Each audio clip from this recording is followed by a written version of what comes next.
Hey, welcome to Morning Motivations with Dan Stratton.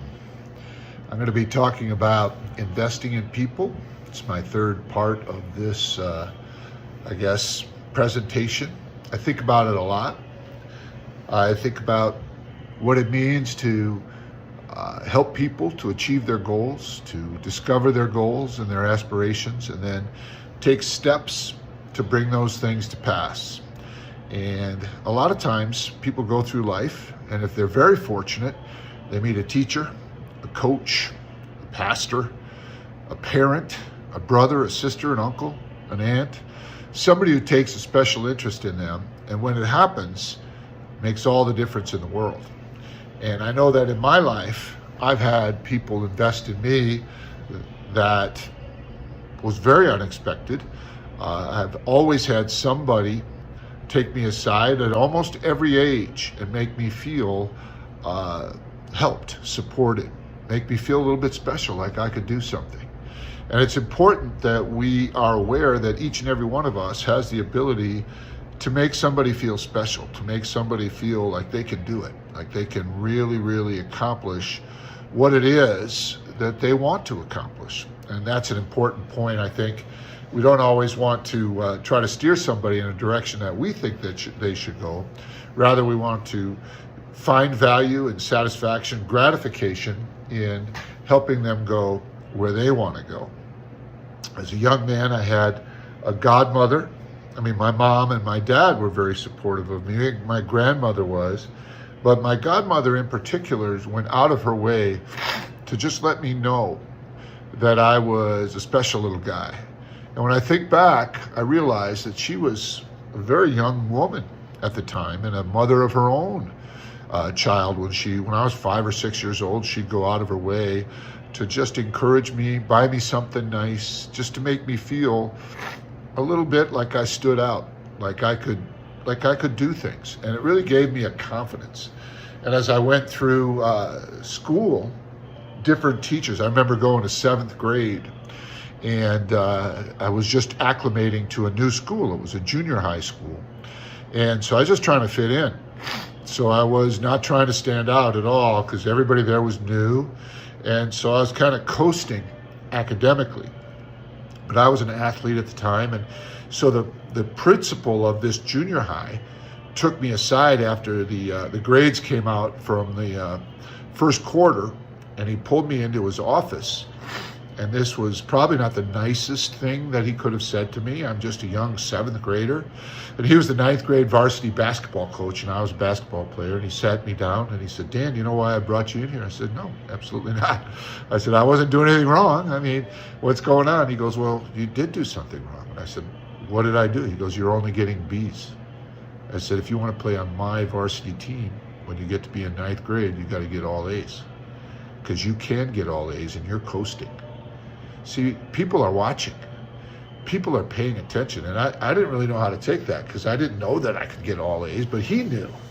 And he knew that if he encouraged me a little bit with a little bit of a stern, kind of a grandfatherly or fatherly approach, that I would make the adjustment. And I did. I then determined that I wanted to play varsity basketball at the 9th grade level for him. And I wanted to be on that team, so I realized I have to get on the A honor roll. And from then on, I made the effort to get on the A honor roll. And I can tell you time after time, whether it was a coach or a teacher, they went out of their way to help me. In fact, when I was about ready to go to college, my English teacher, who had encouraged me to write and had encouraged me to write creatively and short stories and even one-act plays and different things like that. She's the one that sent my football movies, tapes at the time, to Ivy League schools. Wasn't even my football coach. She was the one who went out of her way to send a film of me playing football and, of course, some of my writing and even a film of me singing. And she sent it off to an Ivy League school, which is what got a recruiter to come out from Yale to meet me and encourage me to come. So all along the way, these little acts of kindness, these little acts of encouraging people, investing in people, and paying attention to people and realizing that you can truly make a difference. And I could tell stories about when I was in college, 3 strange men had just decided to take special interests in me. You know, one was a music teacher, a great baritone who taught me. Another one was a business guy. And another one was just there in town who just saw something in me and went out of his way to help me because he knew I was broke. So he gave me a part-time job. And these people became close friends of mine, close mentors of mine, and they began to help me. So it's not a surprise or even a leap for me to want to give back, because at every step, someone was there to encourage me. Someone was there who saw something in me that they wanted to bring out. And I just want to encourage all of you to open your eyes, because I've learned, now that I'm giving back and now that I'm paying attention to try to invest in people, I've learned that you can truly make a difference in someone's life and reap a lot of satisfaction. Now, I'm going to warn you, sometimes you'll identify somebody, you'll start helping them, they'll receive your help initially, and then sometimes the relationship doesn't go exactly the way you want it to go. So protect yourself. You don't give for any other reason than to give. You don't invest for any other reason to invest. This isn't like you're investing money in the stock market and you're looking for a return on investment. This is giving for giving's sake. This is investing in people. The other principle that I use a lot is I don't always know where my investment is going to create the greatest return. So I make sure I don't put all my eggs in one basket. I diversify. If you were thinking about investments, you would say diversify your investment portfolio. So I throw my seed out across the whole field. Right now, I'm working with a leader in the communist nation south of Florida. You can figure that out. And in the 8 years that I've worked with him, he had 1 church at the time. He now has 6 churches. He now has cash flowing businesses. He now has overflow in his main church. He's got air conditioning in it. The whole thing's been renovated. They bought more property. They bought a farm. They're feeding 1,000, 1,200 people. So that's a lot of fruit. Because when we first started, they weren't feeding anybody. When they first started, they were thinking about leaving that nation and just going to the United States and just leaving those people to fend for themselves. So am I going to get a write-up in the paper? Am I going to get dollars back for the dollars I've sent? Absolutely not. But am I getting great gratification? Am I making a difference? I'm for sure making a difference in his life. His daughter's going to med school now. It's exciting to see. It's exciting to see that encouragement keeps people moving, makes people feel supported, makes people stronger, gives people confidence. Another area that I'm sowing seed right now and really helping is in the prison system in Mississippi, and we're just getting warmed up.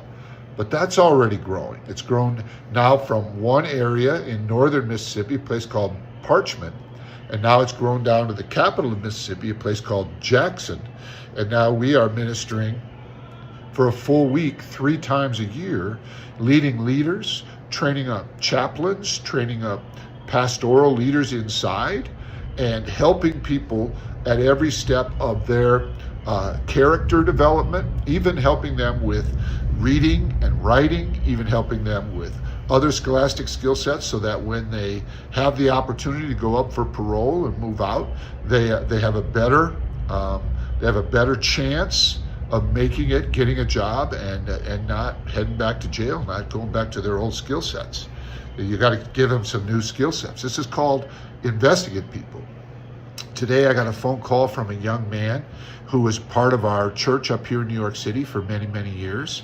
We helped him in a small way, but a consistent way, a strong way. We helped him to go to Bible college.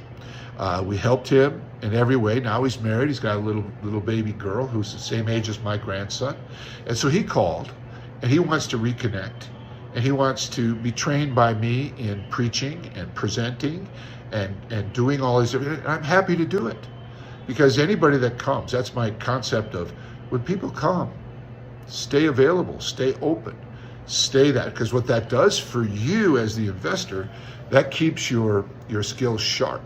That keeps you doing the repetitions that you need to do. And it also keeps you from burnout. Because burnout comes when you put all your eggs in one basket, or you have a protege per se, or somebody that you've invested in speak ugly of you, or leave you, or disregard you, or even attack you or betray you in some way. You'll get burnt out if that happens over and over again.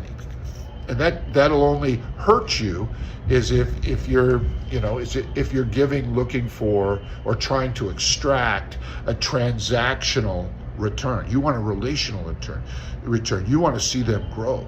Like with my daughter, I'm not expecting $1 return, but I am expecting her to impact as a doctor, as a medical person, as a parent.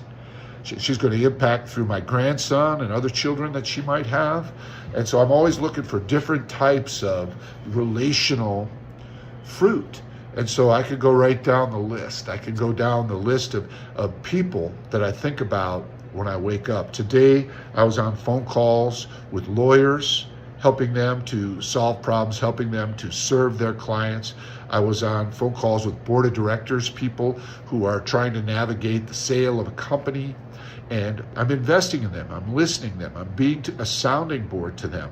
I'm making my resources, my contacts available to them as best I can, like in a very, very generous way. And this is all developed from years and years of just keeping my eyes open, being grateful for everybody that has invested in me.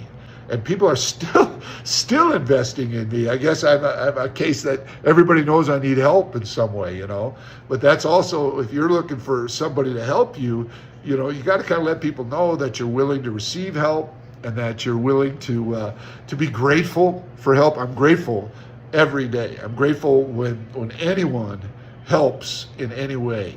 I'm very grateful for the people right now that are helping to serve. We get a lot of phone calls that people are going through situations, sometimes life and death situations, and they're struggling with rent or food, or a relational thing where now they're homeless and living in a shelter.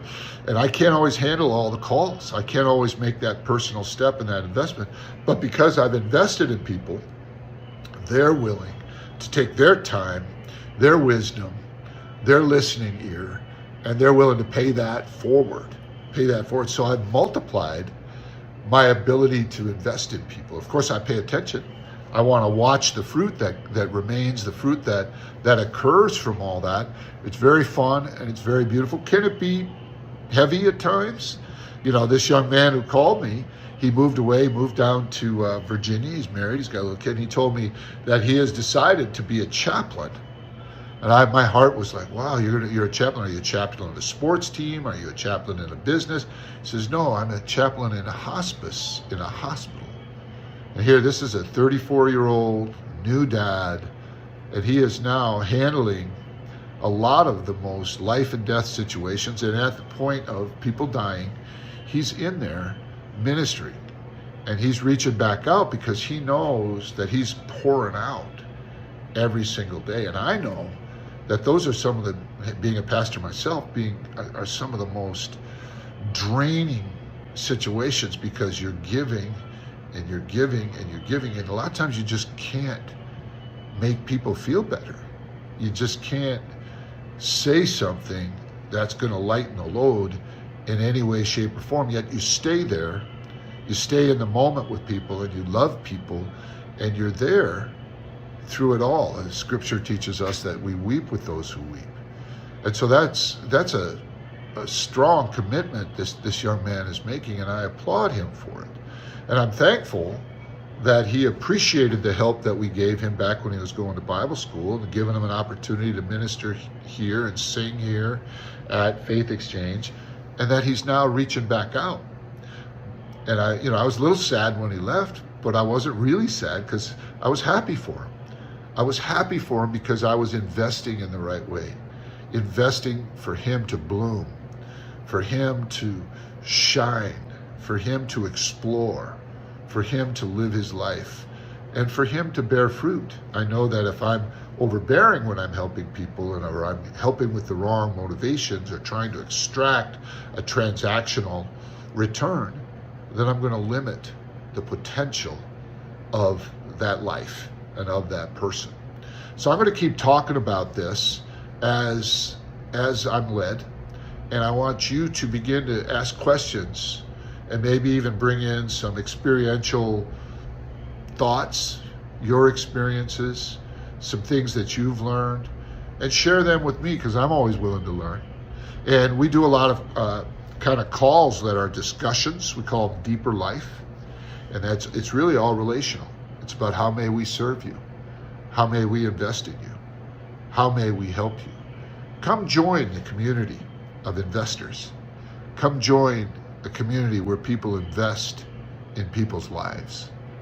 Not just money, but sometimes money. It's really fun. And I'm telling you, you'll find satisfaction and gratification by being served and being helped and being supported, being invested in.